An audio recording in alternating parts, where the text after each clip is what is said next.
Hello everyone, welcome to adventure journey. അടിപൊളിയായിട്ട് എല്ലാവരും ക്രിസ്മസിന് ഒരുങ്ങുമെന്നാണ് ഞാൻ വിചാരിക്കുന്നത്.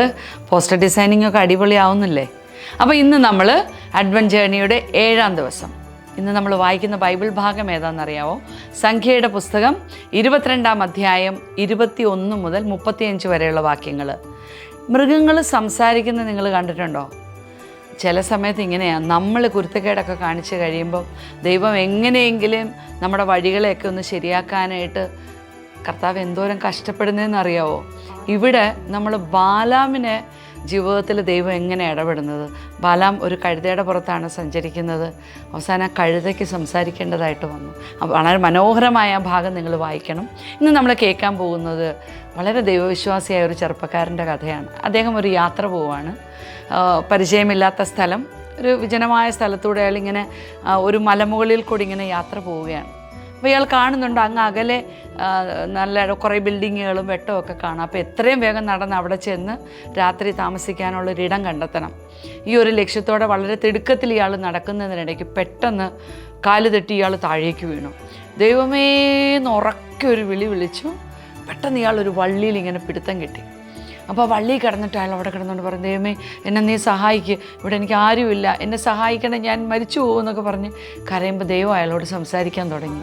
ദൈവം പറഞ്ഞു, മോനെ നീ കൈവിട്, ഞാൻ നിന്നെ താങ്ങിക്കൊള്ളാം. അപ്പോൾ അയാൾ പറഞ്ഞ്, കൈവിടത്തൊന്നുമില്ല, അല്ലാതെ നീ എങ്ങനെയെങ്കിലും രക്ഷിക്കും, നീ ആരെങ്കിലും വിളിച്ചോണ്ട് പോവാ, നീ ആരെങ്കിലും ഒരു മാലാഖ അയക്ക്, എന്നെ എങ്ങനെയെങ്കിലും രക്ഷിക്കും. അപ്പോൾ ദൈവം പറഞ്ഞിടാ, ഞാനല്ലേ പറയുന്നത്, നീ ധൈര്യമായിട്ട് കൈവിട്. ഇല്ല എനിക്ക് കൈവിടാനുള്ള ധൈര്യമൊന്നുമില്ല, നീ ഈ കൈവിടട്ടിട്ടല്ലാണ്ട് ദൈവത്തിന് നിനക്ക് എന്നെ രക്ഷിക്കാൻ എന്തെല്ലാം മാർഗമുണ്ട്, നീ അല്ലാതെ എന്നെ രക്ഷിക്കുമെന്ന് പറയും. അപ്പോൾ എന്നിട്ട് ഇയാൾ വീണ്ടും അവിടെ കിടന്നുകൊണ്ട് കരച്ചില്ല, ദൈവം എൻ്റെ കൈ കഴിക്കുന്നു, ഞാനിപ്പോൾ വീണു മരിച്ചു. അപ്പോഴത്തേക്ക് ഇരുട്ടായി, കംപ്ലീറ്റ് നിശബ്ദത, അയാളുടെ പേടി ഇങ്ങനെ കൂടി വന്നു.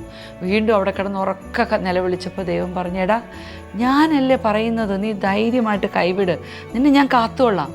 അപ്പോൾ അയാൾ അവസാനം പറഞ്ഞു, ദൈവമേ ഇനി എനിക്ക് ദേഷ്യം വരും കേട്ടോ, കൈവിട്ടുള്ള കളിക്കൊന്നും ഞാനില്ല, അല്ലാതെ നിനക്ക് രക്ഷിക്കാമെങ്കിൽ രക്ഷിച്ചാൽ മതി എന്ന് പറഞ്ഞു.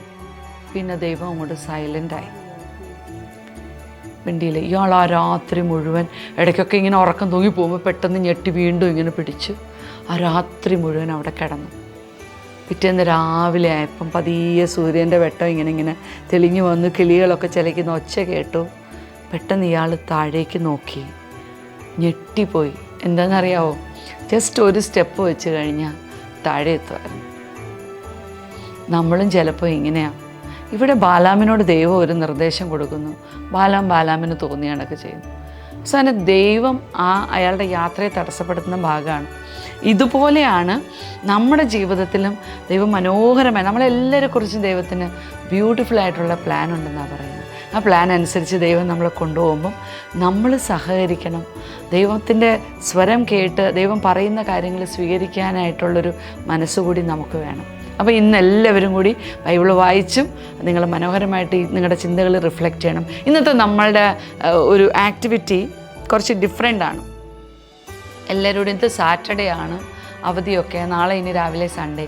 രാത്രി നിങ്ങൾ ഡിന്നറൊക്കെ കഴിഞ്ഞിട്ട് നിങ്ങളുടെ വീടിൻ്റെ മുറ്റത്തോ ടെറസിലോ എവിടെയെങ്കിലും ഒരു സൈലൻറ്റ് വാക്ക്, ഒരു 5 മിനിറ്റ്, പരസ്പരം ഒന്നും സംസാരിക്കേണ്ട, വെറുതെ നിങ്ങളിങ്ങനെ നടക്കുമ്പം നിങ്ങൾ കർത്താവിൻ്റെ കൂടെയാണ് നടക്കുന്നതെന്നുള്ളൊരു ആ ഒരു ഫീല് ഈശോയുടെ കൈ പിടിച്ച് ഒരു സൈലൻറ്റ് വാക്ക് പരസ്പരം മിണ്ടാതെ ചെയ്യുക. പോസ്റ്റർ ഡിസൈൻ ചെയ്യണം. See you tomorrow. ബൈ.